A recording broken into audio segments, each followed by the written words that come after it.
ಸ್ನೇಹಿತರೆ, ಮೀಡಿಯಾ ಮಾಸ್ಟರ್ಸ್ಗೆ ಸ್ವಾಗತ ಸುಸ್ವಾಗತ. ಗೆಳೆಯರೆ, ಚೈನಾ ಹಾಗೂ ರಷ್ಯಾ ಅಧ್ಯಕ್ಷರ ಗೈರು ಹಾಜರಿಯಲ್ಲಿ ಬ್ರೆಜಿಲ್ನಲ್ಲಿ ಬ್ರಿಕ್ಸ್ ಸಮ್ಮೇಳನ ನಡೆದಿದೆ. ಅಲ್ಲಿ ಉಗ್ರವಾದವನ್ನು ಯಾವುದೇ ಕಾರಣಕ್ಕೂ ಸಹಿಸಿಕೊಳ್ಳುವುದಕ್ಕೆ ಸಾಧ್ಯ ಇಲ್ಲ ಅಂತ ಹೇಳಿರುವ ಭಾರತದ ಪ್ರಧಾನಿ ನರೇಂದ್ರ ಮೋದಿ, ಭಯೋತ್ಪಾದನೆಯನ್ನು ಪ್ರಮೋಟ್ ಮಾಡುವ ಮತ್ತು ಉಗ್ರರಿಗೆ ಆಶ್ರಯ ಕೊಡುವ ದೇಶಗಳ ಮೇಲೆ ನಿರ್ಬಂಧವನ್ನು ವಿಧಿಸುವುದಕ್ಕೆ ಕೂಡ ನಾವು ಹಿಂಜರಿಯೋದಿಲ್ಲ ಅಂತ ಹೇಳಿದ್ದಾರೆ. ಇದೇ ಸಂದರ್ಭದಲ್ಲಿ ಬ್ರಿಕ್ಸ್ ಸಮ್ಮೇಳನ ಪಹಲ್ಗಾಂವಲ್ಲಿ ನಡೆದ ದಾಳಿಯನ್ನ, ಇಸ್ರೇಲ್ ಹಾಗೂ ಅಮೆರಿಕಾಗಳು ಇರಾನ್ ಮೇಲೆ ನಡೆಸಿದ ದಾಳಿಯನ್ನು ಕೂಡ ಖಂಡಿಸಿವೆ ಮತ್ತು ಅಮೆರಿಕಾದ ಸುಂಕ ನೀತಿಯ ಬಗ್ಗೆ ಕೂಡ ಅಲ್ಲಿ ಚರ್ಚೆಗಳಾಗಿವೆ. ಅಮೆರಿಕಾದ ಹೆಸರನ್ನ ನೇರವಾಗಿ ಹೇಳದೇ ಇದ್ರೂ ಕೂಡ ಕೆಲ ದೇಶಗಳ ವ್ಯಾಪಾರ ನೀತಿ ನಿರ್ಬಂಧಗಳು ಜಾಗತಿಕ ವ್ಯಾಪಾರದ ಮೇಲೆ ದುಷ್ಪರಿಣಾಮಗಳನ್ನು ಬೀರುತ್ತವೆ ಅಂತ ಅಲ್ಲಿ ಅಭಿಪ್ರಾಯವನ್ನು ವ್ಯಕ್ತಪಡಿಸಲಾಗಿದೆ. ಇದೇ ಸಂದರ್ಭದಲ್ಲಿ ಅಮೆರಿಕ ಬ್ರಿಕ್ಸ್ ಸಮ್ಮೇಳನದ ಜಂಟಿ ಘೋಷಣೆಗೆ ಸಹಿ ಮಾಡಿದ ದೇಶಗಳ ವಿರುದ್ಧ ಮತ್ತೆ 10% ಟ್ಯಾರಿಫ್ ಅನ್ನು ಹೇರ್ತೀವಿ ಅನ್ನೋ ಧಮಕಿಯನ್ನು ಕೊಟ್ಟಿದೆ. ಹಾಗಾದರೆ ಬ್ರಿಕ್ಸ್ ಅಮೆರಿಕ ಜೊತೆಗಿನ ವ್ಯಾಪಾರ ಒಪ್ಪಂದದ ಮಾತುಕತೆಯನ್ನು ಕೆಡಿಸುತ್ತಾ?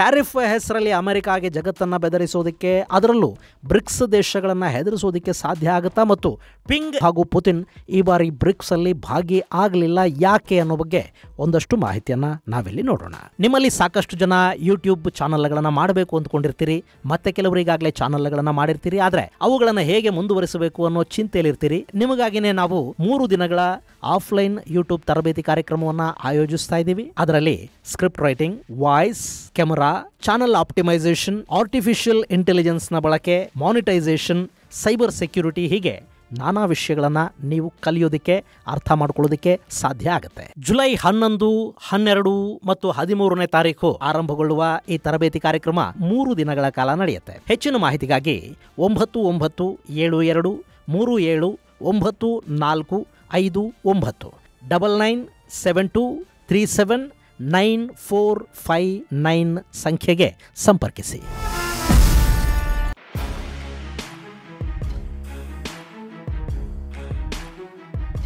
ಗೆಳೆಯರೆ, ಯಥಾ ಪ್ರಕಾರ 17ನೇ ಬ್ರಿಕ್ಸ್ ಸಮ್ಮೇಳನ ಈ ಬಾರಿ ಬ್ರೆಜಿಲ್ನ ರಿಯೋ ಡಿ ಜನೇರೋದಲ್ಲಿ ಸಂಪನ್ನಗೊಂಡಿದೆ. ಇತಿಹಾಸದಲ್ಲೇ ಮೊಟ್ಟಮೊದಲ ಬಾರಿಗೆ ಚೈನಾದ ಅಧ್ಯಕ್ಷ ಶಿ ಜಿನ್ಪಿಂಗ್ ಈ ಸಮ್ಮೇಳನಕ್ಕೆ ಗೈರಾಗಿದ್ದಾರೆ. ಹಾಗೆ ರಷ್ಯಾದ ಅಧ್ಯಕ್ಷ ಪುತಿನ್ ಕೂಡ ಬ್ರಿಕ್ಸ್ ಸಮ್ಮೇಳನದಲ್ಲಿ ಭಾಗಿಯಾಗಿಲ್ಲ. ಇನ್ನು ಈ ಬ್ರಿಕ್ಸ್ ಬಗ್ಗೆ ನಿಮಗೆ ಗೊತ್ತೇ ಇದೆ. ಇದು ಅಭಿವೃದ್ಧಿಶೀಲ ದೇಶಗಳ ಗುಂಪು. ಬಿ ಅಂದರೆ ಬ್ರೆಜಿಲ್, ಆರ್ ಅಂದರೆ ರಷ್ಯಾ, ಐ ಅಂದರೆ ಇಂಡಿಯಾ, ಸಿ ಅಂದರೆ ಚೈನಾ ಮತ್ತು ಎಸ್ ಅಂದರೆ ಸೌತ್ ಆಫ್ರಿಕಾ. ಈ 5 ದೇಶಗಳ ಕೂಟ ಬ್ರಿಕ್ಸ್. 2001ರಲ್ಲಿ ಜಿಮ್ ಓನಿಲ್ ಅನ್ನೋ ಆರ್ಥಿಕ ತಜ್ಞರಿಂದ ಈ ಬ್ರಿಕ್ಸ್ ಯೂನಿಯನ್ನ ಐಡಿಯಾ ಒಂದು ಪ್ರಸ್ತಾಪ ಆಯಿತು. ಆದರೆ ಅಧಿಕೃತವಾಗಿ ಅದರ ಸ್ಥಾಪನೆ ಆಗಿದ್ದು 2006ರಲ್ಲಿ. ಅವತ್ತಿಗಿದು ಕೇವಲ ಬ್ರಿಕ್ ಅಷ್ಟೇ ಆಗಿತ್ತು. 2010ರಲ್ಲಿ ಸೌತ್ ಆಫ್ರಿಕಾ ಇದರ ಭಾಗ ಆದ ನಂತರ ಅಲ್ಲೊಂದು ಎಸ್ ಸೇರ್ಪಡೆಯಾಗಿ ಇದು ಬ್ರಿಕ್ಸ್ ಆಯಿತು. ಜಾಗತಿಕ ಆರ್ಥಿಕ ವ್ಯವಸ್ಥೆಯಲ್ಲಿ ಈ ದೇಶಗಳ ಶಕ್ತಿ ಮತ್ತು ಪ್ರಭಾವವನ್ನು ಹೆಚ್ಚು ಮಾಡುವುದು, ಅಭಿವೃದ್ಧಿಶೀಲ ರಾಷ್ಟ್ರಗಳ ಹಿತಾಸಕ್ತಿಯನ್ನು ಪ್ರತಿನಿಧಿಸುವುದು, ವಾಣಿಜ್ಯ, ಉದ್ದಿಮೆ, ಹಣಕಾಸು, ಆರೋಗ್ಯ, ಶಿಕ್ಷಣ ಇಂಥ ಕ್ಷೇತ್ರಗಳಲ್ಲಿ ಪರಸ್ಪರ ಸಹಕಾರವನ್ನು ಹೆಚ್ಚು ಮಾಡಿಕೊಳ್ಳೋದು ಈ ಉದ್ದೇಶಗಳನ್ನು ಬ್ರಿಕ್ಸ್ ಕೂಟ ಹೊಂದಿದೆ. ಇದರ ಜೊತೆಗೆ 2015ರಲ್ಲಿ ಬ್ರಿಕ್ಸ್ ಸದಸ್ಯ ರಾಷ್ಟ್ರಗಳ ಅಭಿವೃದ್ಧಿ ಯೋಜನೆಗಳಿಗೆ ಹಣಕಾಸು ನೆರವನ್ನು ಕೊಡೋದಕ್ಕಾಗಿ ನ್ಯೂ ಡೆವಲಪ್ಮೆಂಟ್ ಬ್ಯಾಂಕ್ ಅನ್ನು ಈ ಬ್ರಿಕ್ಸ್ ಕೂಟ ಸ್ಥಾಪನೆ ಮಾಡಿದೆ. ಇದನ್ನು ಬ್ರಿಕ್ಸ್ ಬ್ಯಾಂಕ್ ಅಂತ ಕೂಡ ಕರೀತಾರೆ. ಇನ್ನು ಈ ಬ್ರಿಕ್ಸ್ ಶೃಂಗಸಭೆಗಳು ಪ್ರತಿ ವರ್ಷ ನಡೆಯುತ್ತವೆ. ಪ್ರತಿ ವರ್ಷ ಒಂದೊಂದು ದೇಶ ಬ್ರಿಕ್ಸ್ನ ಅಧ್ಯಕ್ಷ ಸ್ಥಾನವನ್ನು ವಹಿಸಿಕೊಳ್ಳುತ್ತವೆ ಮತ್ತು ಅಧ್ಯಕ್ಷ ಸ್ಥಾನವನ್ನು ವಹಿಸಿಕೊಂಡ ರಾಷ್ಟ್ರ ಸಮ್ಮೇಳನಕ್ಕೆ ಆತಿಥ್ಯವನ್ನು ಕೂಡ ಕೊಡುತ್ತೆ. ಈ ಬ್ರಿಕ್ಸ್ ಕೂಟ G7 ರಾಷ್ಟ್ರಗಳ ನಾಯಕತ್ವಕ್ಕೆ ಪರ್ಯಾಯವಾಗಿ ಅಭಿವೃದ್ಧಿಶೀಲ ರಾಷ್ಟ್ರಗಳ ಕೂಟವಾಗಿ ಜಾಗತಿಕ ಸಮತೋಲನದ ಸಂಕೇತವಾಗಿ ಕಾಣಿಸಿಕೊಳ್ಳುತ್ತೆ ಅಂತ ಹೇಳ್ತಾರೆ. ದಕ್ಷಿಣ ವಿಶ್ವದ ಬಗ್ಗೆ ಬ್ರಿಕ್ಸ್ ಹೆಚ್ಚು ಗಮನವನ್ನು ಕೊಡ್ತಾ ಇದೆ. ಇನ್ನು ಬ್ರಿಕ್ಸ್ನ ಸದಸ್ಯರ ಸಂಖ್ಯೆ ಕೂಡ ಈಗ ಹೆಚ್ಚಳ ಆಗಿದೆ. 5 ರಾಷ್ಟ್ರಗಳಿದ್ದ ಬ್ರಿಕ್ಸ್ ಕೂಟ ಈಗ 10 ಸದಸ್ಯ ರಾಷ್ಟ್ರಗಳನ್ನು ಹೊಂದಿದೆ. Iran, Egypt, Ethiopia, Indonesia, United Arab Emirates ಕೂಡ ಈಗ ಬ್ರಿಕ್ಸ್ನ ಸದಸ್ಯ ರಾಷ್ಟ್ರಗಳಾಗಿ ಗುರುತಿಸಿಕೊಂಡಿವೆ. ಈ ಬಾರಿಯ ಸಮ್ಮೇಳನದಲ್ಲಿ ಮೊದಲ 5 ದೇಶಗಳ ಜೊತೆ ಈ ಹೊಸ 5 ದೇಶಗಳು ಕೂಡ ಭಾಗಿಯಾಗಿವೆ. ಇನ್ನು ಇಲ್ಲಿ ಕೂಡ ಚೈನಾ ಹಾಗೂ ರಷ್ಯಾಗಳ ಪ್ರಭಾವ ಸ್ವಲ್ಪ ಹೆಚ್ಚು. ಆದರೆ ಈ ಬಾರಿ 2 ದೇಶಗಳ ಅಧ್ಯಕ್ಷರು ಬ್ರಿಕ್ಸ್ ಅಲ್ಲಿ ಭಾಗಿಯಾಗಲಿಲ್ಲ.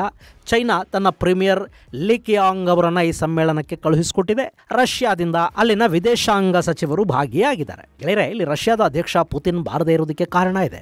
ಯುಕ್ರೇನ್ ಹಾಗೂ ರಷ್ಯಾ ಯುದ್ಧದ ಕಾರಣದಿಂದಾಗಿ ಪುತಿನ್ ವಿರುದ್ಧ ICC ಅಂದ್ರೆ ಇಂಟರ್ನ್ಯಾಷನಲ್ ಕ್ರಿಮಿನಲ್ ಕೋರ್ಟ್ ವಾರಂಟ್ ಅನ್ನು ಹೊರಡಿಸಿದೆ. ಇಲ್ಲಿ ಬ್ರೆಜಿಲ್ ICCಯ ಸಿಗ್ನೇಟರಿ ದೇಶಗಳ ಪೈಕಿ ಒಂದು. ಹೀಗಾಗಿ ಪುತಿನ್ ಅಲ್ಲಿಗೆ ಬಂದ್ರೆ ಅವರನ್ನ ಬ್ರೆಜಿಲ್ ಬಂಧನಕ್ಕೀಡು ಮಾಡಬೇಕಾಗುತ್ತೆ ಅಥವಾ ಬ್ರೆಜಿಲ್ ICCಯಿಂದ ಹೊರಗೆ ಬರಬೇಕಾಗುತ್ತೆ. ಈ ಮುಜುಗರವನ್ನು ತಪ್ಪಿಸೋದಕ್ಕೆ ಪುತಿನ್ ಬ್ರಿಕ್ಸ್ಗೆ ಹಾಜರಾಗಿಲ್ಲ. ಬದಲಿಗೆ ಅಲ್ಲಿನ ವಿದೇಶಾಂಗ ಸಚಿವ ಸರ್ಗೆ ಲ್ಯಾವ್ರೋವ್ ಭಾಗಿಯಾಗಿದ್ದಾರೆ. ಇನ್ನು ಶಿ ಜಿನ್ಪಿಂಗ್ ಈ ಬಾರಿ ಭಾಗಿ ಆಗದೇ ಇರುವುದಕ್ಕೆ ನಾನಾ ಕಾರಣಗಳು, ನಾನಾ ಊಹಾಪೋಹಗಳು ವ್ಯಕ್ತ ಆಗ್ತಾ ಇವೆ. ಶಿ ಆರೋಗ್ಯ ಸರಿ ಇಲ್ಲ, ಹೀಗಾಗಿ ಅವರು ಬ್ರೆಜಿಲ್ಗೆ ಬಂದಿಲ್ಲ ಅಂತ ಕೆಲ ಮೂಲಗಳು ಹೇಳ್ತಾ ಇವೆ. ಮತ್ತೆ ಕೆಲವರು ಚೈನಾದಲ್ಲಿ ಬಂಡಾಯ ಶುರು ಆಗ್ತಾ ಇದೆ, ಅಧಿಕಾರ ಕಳೆದುಕೊಳ್ಳುವ ಭಯದಲ್ಲಿ ಶಿ ಜಿನ್ಪಿಂಗ್ ಇದ್ದಾರೆ, ಸೊ ಅವರು ಬ್ರಿಕ್ಸ್ಗೆ ಗೈರಾಗಿದ್ದಾರೆ, ತಮ್ಮ ಕುರ್ಚಿಯನ್ನು ಉಳಿಸಿಕೊಳ್ಳುವ ಹೋರಾಟದಲ್ಲಿ ಅವರು ಮಗ್ನರಾಗಿದ್ದಾರೆ ಅಂತ ಹೇಳ್ತಾ ಇದ್ದಾರೆ. ಮುಂದಿನ ವರ್ಷ ಚೈನಾದಲ್ಲಿ ಕಮ್ಯುನಿಸ್ಟ್ ಪಕ್ಷದ ಸಭೆ ನಡೀಬೇಕು. ಅದರ ಮುಂದಿನ ವರ್ಷ ಚೈನಾದಲ್ಲಿ ಅಧ್ಯಕ್ಷೀಯ ಚುನಾವಣೆಗಳು ಕೂಡ ನಡೆಯುತ್ತವೆ. ಸೊ ಶಿ ಅಲ್ಲಿ ಕಮ್ಯುನಿಸ್ಟ್ ಪಕ್ಷದ ಸಭೆ ಮತ್ತು ಅದರಲ್ಲಿ ತಮ್ಮ ನಾಯಕತ್ವದ ಬಗ್ಗೆ ಒಮ್ಮತ ಮೂಡಿಸಿಕೊಳ್ಳುವ ಪ್ರಯತ್ನಗಳನ್ನು ಪ್ರಾರಂಭ ಮಾಡಿದ್ದಾರೆ. ಹೀಗಾಗಿ ಅವರು ಯಾವುದೇ ವಿದೇಶಿ ಪ್ರವಾಸಗಳನ್ನು ಸದ್ಯಕ್ಕೆ ಮಾಡ್ತಾ ಇಲ್ಲ ಅಂತ ಒಂದಷ್ಟು ಜನ ಹೇಳ್ತಾ ಇದ್ದಾರೆ. ಆದರೆ ಅದು ಚೈನಾ ನೋಡಿ, ಹೀಗಾಗಿ ಅಲ್ಲಿ ನಿಜವಾದ ಕಾರಣ ಏನು ಅನ್ನೋದು ತಕ್ಷಣಕ್ಕೆ ಗೊತ್ತಾಗೋದಿಲ್ಲ. ಅದಕ್ಕೂ ಒಂದಷ್ಟು ಕಾಲಾವಕಾಶ ಬೇಕಾಗುತ್ತೆ. ಸದ್ಯಕ್ಕಲ್ಲಿನ ಎಲ್ಲ ಪರಿಸ್ಥಿತಿಗಳು ಚೆನ್ನಾಗೇ ಇವೆ ಅಂತೇನಲ್ಲ. ಸೇನೆಯ ಉಪಮುಖ್ಯಸ್ಥ ಅಥವಾ ಚೀನಾದ PLA ಇದೆಯಲ್ಲ, ಪೀಪಲ್ಸ್ ಲಿಬರೇಷನ್ ಆರ್ಮಿ, ಅದರ ಡೆಪ್ಯೂಟಿ ಚೀಫ್ ಆಗಿರುವ ಜನರಲ್ ವೇಡಾಂಗ್ ಹಾಗೂ ಅಧ್ಯಕ್ಷ ಶಿ ಜಿನ್ಪಿಂಗ್ ಮಧ್ಯೆ ಸಂಬಂಧಗಳು ಹಳಸ್ತಾ ಇವೆ. ಹೀಗಾಗಿ ಅಲ್ಲಿ ಶಿಗೆ ಹತ್ತಿರ ಇರೋ ಸಾಕಷ್ಟು ಸೇನಾಧಿಕಾರಿಗಳು ತಮ್ಮ ಕೆಲಸ ಕಳ್ಕೋತಾ ಇದ್ದಾರೆ. ಅಲ್ಲಿ ಏನೋ ಆಗ್ತಾ ಇದೆ ಅನ್ನೋದಂತೂ ನಿಜ, ಮತ್ತು ಶಿ ಬ್ರಿಕ್ಸ್ಗೆ ಬಂದಿಲ್ಲ ಅನ್ನೋದು ಕೂಡ ನಿಜ. ಇನ್ನು ಎರಡನೆಯದು, ಚೈನಾಗೆ ಈ ಬ್ರಿಕ್ಸ್ ಅನ್ನೋದು ತನ್ನ ವಿಸ್ತರಣೆಗಾಗಿ, ತನ್ನ ಪ್ರಭಾವವನ್ನು ಹೆಚ್ಚು ಮಾಡಿಕೊಳ್ಳುವ ಸಲುವಾಗಿ, ವ್ಯಾಪಾರದ ಸಲುವಾಗಿ ಬೇಕು ಅಷ್ಟೇ ಹೊರತು ಬ್ರಿಕ್ಸ್ ಬಗ್ಗೆ ಬೇರೆ ಆಸಕ್ತಿಗಳೇನು ಚೈನಾಗಿಲ್ಲ. ಸದ್ಯದ ಪರಿಸ್ಥಿತಿಯಲ್ಲಿ ಬ್ರೆಜಿಲ್ ಅಲ್ಲಿ ನಡೀತಿರೋ ಸಮ್ಮೇಳನದಲ್ಲಿ ಚೈನಾ ಗಳಿಕೆ ಮಾಡೋದೇನು ಇದ್ದಂತಿಲ್ಲ. ಪರಿಸ್ಥಿತಿಗಳು ಚೈನಾಗೆ ಅನುಕೂಲಕರವಾಗಿ ಅಂತೂ ಕಾಣ್ತಾ ಇಲ್ಲ. ಹೀಗಾಗಿ ಚೈನಾ ತನ್ನ ಪ್ರಧಾನಿಯನ್ನ ಈ ಸಮ್ಮೇಳನಕ್ಕೆ ಕಳುಹಿಸಿಕೊಟ್ಟಿದೆ. ಅಧ್ಯಕ್ಷರು ಗೈರಾಗಿದ್ದಾರೆ. ಇನ್ನು ಈ ಸಮ್ಮೇಳನದಲ್ಲಿ ಇಸ್ರೇಲ್ ಹಾಗೂ ಅಮೆರಿಕಾಗಳು ಇರಾನ್ ಮೇಲೆ ಮಾಡಿದ ದಾಳಿಯನ್ನ ಖಂಡಿಸಲಾಗಿದೆ. ಪಹಲ್ಗಾಮ್ ಮೇಲೆ ನಡೆದ ಭಯೋತ್ಪಾದಕ ದಾಳಿಯನ್ನು ಕೂಡ ತೀವ್ರವಾಗಿ ಖಂಡಿಸಿ ನಿರ್ಣಯವನ್ನು ಕೈಗೊಳ್ಳಲಾಗಿದೆ. ಹಾಗೆ ಗಾಜಾದಲ್ಲಿ ಇಸ್ರೇಲ್ ಮಾಡ್ತಾ ಇರುವ ನಿರಂತರ ದಾಳಿಗಳ ಬಗ್ಗೆ ಕೂಡ ಬ್ರಿಕ್ಸ್ ಕೂಟ ಆತಂಕವನ್ನು ವ್ಯಕ್ತಪಡಿಸಿದೆ. ಮತ್ತು ಅಮೆರಿಕ ನಾನಾ ದೇಶಗಳ ಜೊತೆ ಮಾಡೋದಕ್ಕೆ ಹೋಗ್ತಾ ಇರೋ ವ್ಯಾಪಾರಿ ಯುದ್ಧದ ಬಗ್ಗೆ ಕೂಡ ಬ್ರಿಕ್ಸ್ ಕಳವಳವನ್ನು ವ್ಯಕ್ತಪಡಿಸಿದೆ. ಇಲ್ಲಿ ಯಾವಾಗ ಬ್ರಿಕ್ಸ್ ಅಮೆರಿಕದ ಹಿತಾಸಕ್ತಿಗಳು ಹಾಗೂ ಅಮೆರಿಕ ಮಾಡಿದ ಇರಾನ್ ದಾಳಿಯ ವಿರುದ್ಧ ಒಂದು ನಿರ್ಣಯವನ್ನು ಕೈಗೊಳ್ತೋ, ಅಲ್ಲಿ ಡೊನಾಲ್ಡ್ ಟ್ರಂಪ್ ಕೂಡ ಕೆರಳಿದ್ದಾರೆ.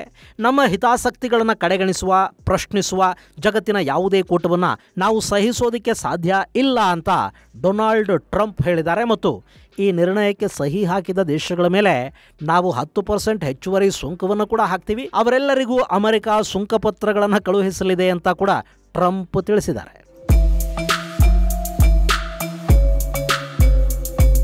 ಗೆಳೆಯರೆ, ಇಲ್ಲಿ ಬ್ರಿಕ್ಸ್ ಅನ್ನೋದು ಶುರುವಾಗಿರೋದು ಅಮೆರಿಕ ಮತ್ತು ಪಶ್ಚಿಮ ದೇಶಗಳ ಆಧಿಪತ್ಯ, ಅವರ ವಸಾಹತುಶಾಹಿ ಮನಸ್ಥಿತಿಯ ನಡುವೆ ಕೂಡ ದಕ್ಷಿಣ ವಿಶ್ವದ ದೇಶಗಳ, ಅಭಿವೃದ್ಧಿಶೀಲ ದೇಶಗಳ ಹಿತಾಸಕ್ತಿ ಮತ್ತು ಆರ್ಥಿಕ ಶಕ್ತಿಯನ್ನು ಕಾಪಾಡಿಕೊಳ್ಳೋದಕ್ಕೆ. ಹೀಗಾಗಿ ಅಮೆರಿಕ ಮೊದಲಿಂದಲೂ ಕೂಡ ಬ್ರಿಕ್ಸ್ ಬಗ್ಗೆ ಒಂದು ಆತಂಕವನ್ನು ಇಟ್ಟುಕೊಂಡೇ ಇದೆ.